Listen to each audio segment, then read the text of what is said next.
அவையடக்கம் என்பது அவையை அடங்கச் செய்வது என்றும் அவைக்கு அடங்குவது என்றும் பொருள்படும்.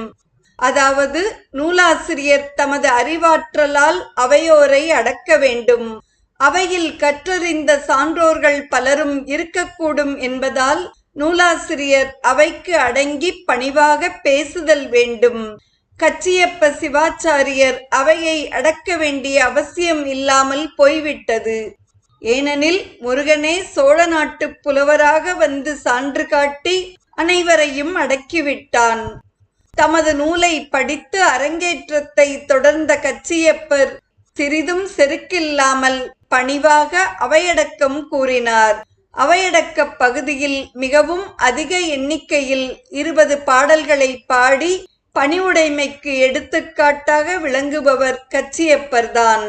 இறைநிலம் எழுதுமுன் இளைய பாலகன் முறை வரைவேன் என முயல்வது ஒக்குமால், அருமுகம் உடையவோர் அமலன் மாக்கதை சிறியதோர் அறிவினேன் செப்ப நின்றதே.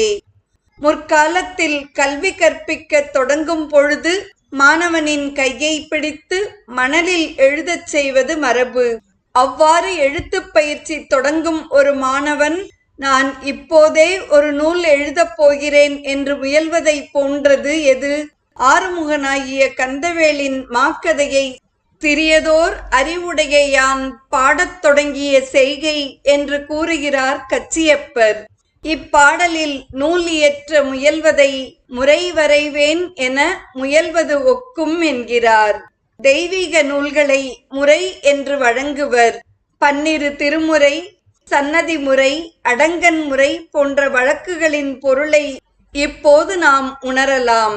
தோற்றம் ஈறு இன்றி தோற்றிய சூர்பகைக்கு ஏற்ற காதைக்கு எவன் பெயர் என்றிடில் ஆற்று ஐம்புலத்து 6 செல் மேலையோர் போற்று கந்தபுராணம் என்பதே. இப்பாடலில் நூலின் பெயரை கந்தபுராணம் என்று முன்னோர், அதாவது மேலையோர் போற்றுவர் என கூறுகிறார். வடமொழியில் முன்னரே இப்புராணம்